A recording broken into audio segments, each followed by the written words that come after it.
So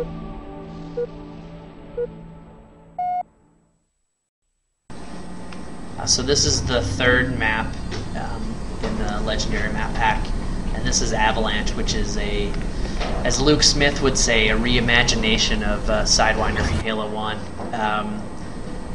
It keeps kind of the same basic structure of Sidewinder, but we've obviously changed some things to help out with some things that were definitely, they weren't necessarily issues on Sidewinder. They were just, the way the game plays now in Halo 3 is very different to how it played in Halo 1, and we wanted to focus the map on vehicle combat because it's a really big, wide open level, and because it's really big and wide open, and we wanted to have a lot of vehicles, we still had to have ways for the infantry guy on foot to get around. So we added man cannons in a bunch of strategic locations.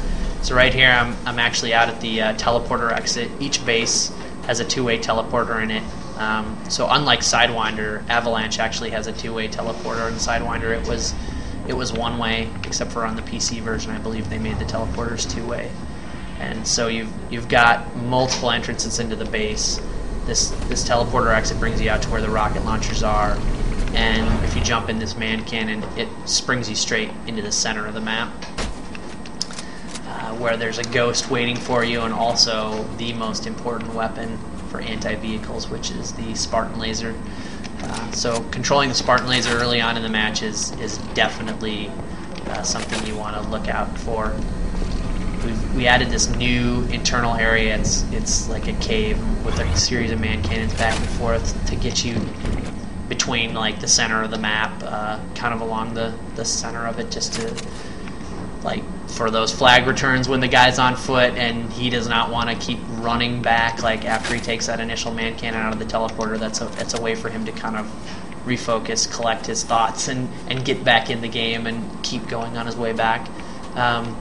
We added a couple of man cannons dealing with the base. This one on the outside, which brings you right into the top of the base. So, you can throw a power drainer in there, throw some grenades in there or whatever to clear out the top of the base. Enter in, land, the flag spawns right here, so you can grab the flag, turn around, and go right back out. We also added some walkways on the side.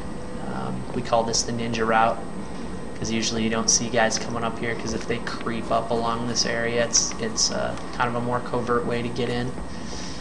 The other thing we've talked about already, but people haven't necessarily seen in action, is the new skinned versions of the vehicles. We took all the UNSC vehicles and put a snowy texture on them. So we've got the Snow Hog and the Snow Scorpion, which looks pretty badass with its camo, and the Mongoose, and then of course the Hornet, which the Hornet actually in Avalanche is different than the Hornet you're used to in shipping Halo 3. We did some things to rebalance it, so it no longer has the rockets and it's not a floating death machine. It's definitely more of a transportation and suppression vehicle now, which is really fun. So it's not this complete creeping machine anymore. You definitely have to watch out for the laser while you're in it, but it's pretty awesome to return flags in it. And then I will show you some of the crazy new things in Forge.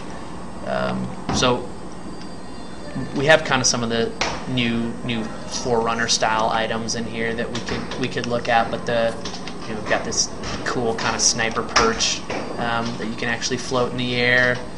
Once again, like all the other objects, it's static. So if you piled a couple up there and then deleted the ones underneath it, it would actually stay in the air and isn't moved by grenades or any of those things. So it's not impacted by physics, which is pretty cool. But one of the new crazy things we added we're calling screen effects, and let's drop one so you can see what they look like.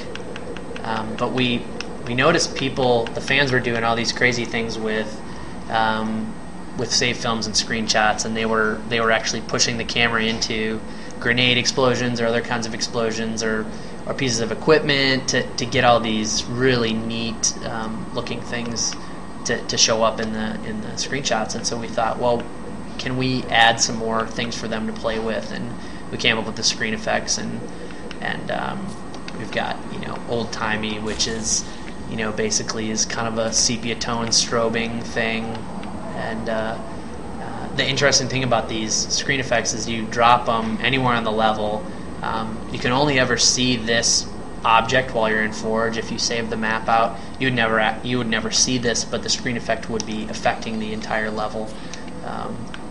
We've got colorblind, which is, it's hard to tell on Avalanche, but it's a straight up black and white. So if you wanted to play Halo 3 in black and white, gloomy, which we're affectionately calling the next gen filter internally, just kind of makes things a little bit darker, a little more contrasty. It actually looks pretty cool. My favorite, which is Juicy, which is like this saturation filter, which just kind of pumps up all the colors and really does some interesting things. And then we've got a couple more just totally crazy ones, which are Pen and Ink and Nova. And they do these, like Nova is almost like a watercolor. It does become blurry, but like when you actually look up close at the chief model, it's pretty crazy.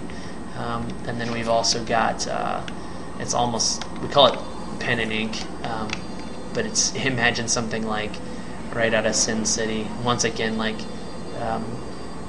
you just see it's really contrasty and black and white. And it's kind of crazy. So we're not really sure what people are going to do with these things. We assume kind of the machinima crowd is going to be really into them and dig them, but we'll see what happens. We don't know what people are going to do with them, and maybe they'll come up with some crazy stuff that we don't even know or to anticipate. And they stack on each other too in kind of interesting ways. So you can add a couple of screen effects together if you wanted to, and they do some kind of crazy things. So yeah, and some of them are a little more overpowering than the others, but it's pretty cool. So it's just another thing we wanted people to be able to play with in Forge, and they're in the new maps in the Legendary Map Pack, and hopefully people will enjoy them.